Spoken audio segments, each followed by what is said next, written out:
So second day namin dito sa Thailand. Sarado pa yung ibang mga shops kasi maaga pa. Magbe-breakfast muna kami dito sa McDo. So ito ang ating napili. Wala namang ibang choice. Go lang. Pati yan. Magic sarap. Sobrang lapot eh. So kain muna kami. Mamaya na lang ulit. Napunta namin sa on the way na doon sa susunod na destination.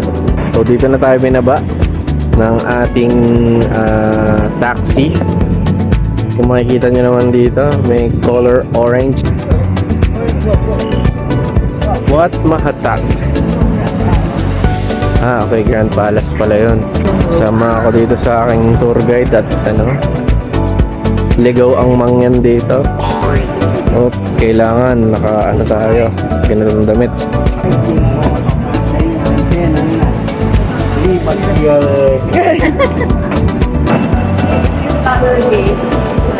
Pwede mo i-access sa Palace. Pwede punta dito sa area. Alam na nasa taas.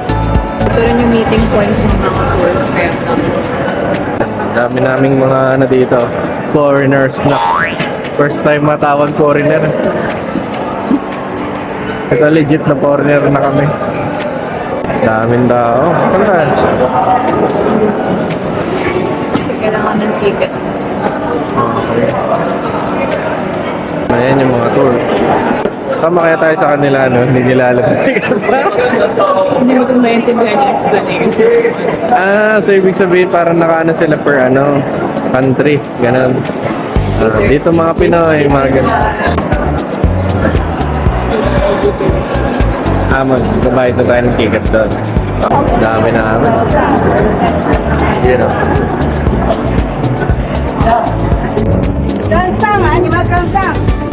Hindi ko na maintindihan.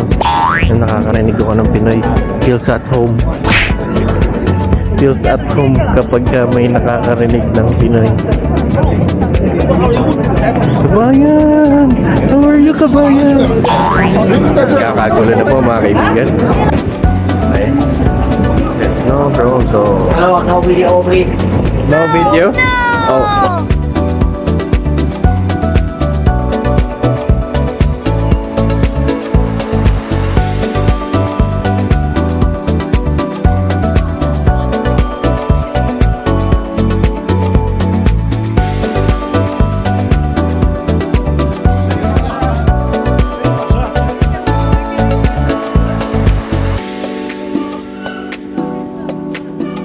Nandito na kami sa loob ng Grand Palace.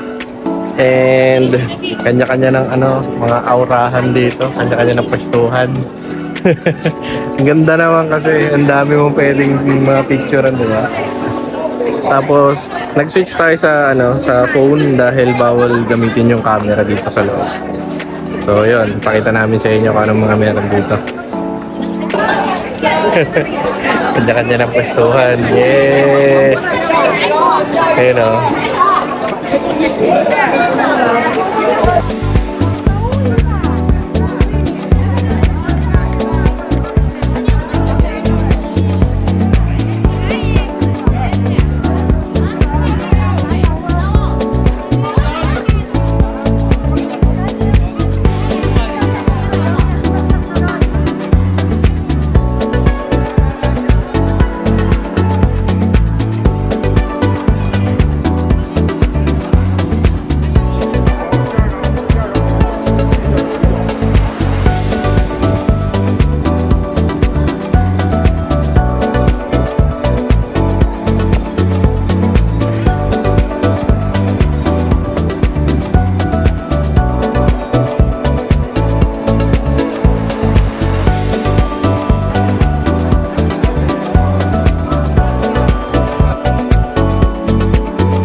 dito kami napadpad malapit sa Grand Palace na restaurant dahil tanghalian na rin naman, alauna na. Teka lang, alauna na sa Pinas. Yan, alas 12 na dito.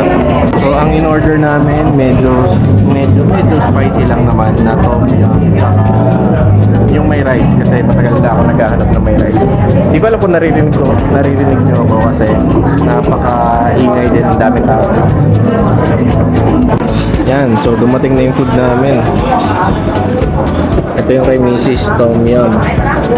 Ito yung akin, yung kanin. Hindi ko alam kung ano yung nandun sa taas. Ano yung nandun sa taas? Butterfly pea. This one is good for that shrimp. Good one. We put to shrimp. We put to shrimp. Soup and shrimp to the rice, and that's all after. Okay. I show you mine. No. Shrimp. Okay. Rice. Ah. Just a drop. First trying, we do the little bit of soup. Okay. Try. Okay. Let's go. Subok.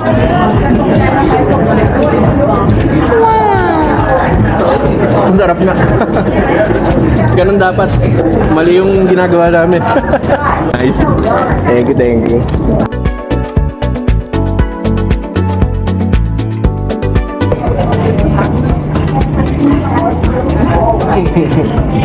Sarap. Sarap nga eh, may po. Binagayan siya eh. Pinatry ko dito, hindi sa bagay. Doon para sa bagay.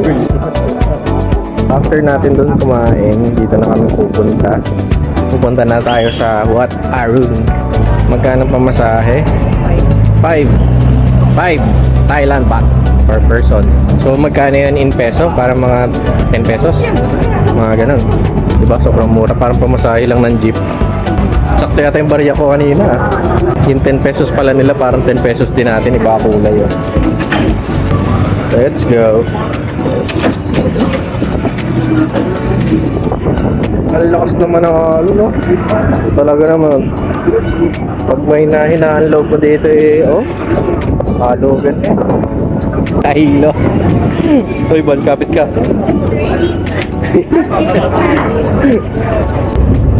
Oh,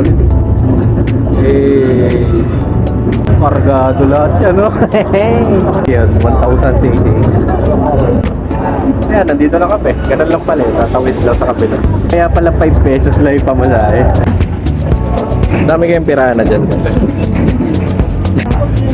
150 baht, may costume foreign. Costume daw, 150 baht. Foreigner this way. Okay, so foreigner tayo. 200 per person. Hindi tayo, foreigner tayo eh. First time natin maging foreigner. Pil na pil eh. Thank you. Alright, thank you.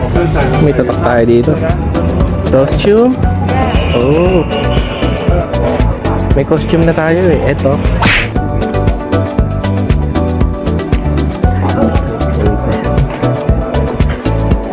So, pasok tayo dito sa temple. Remove muna kami ng slippers. Maganda pala pagka magaganito ka talagang sinelas lang eh, para hindi mahirap papasok.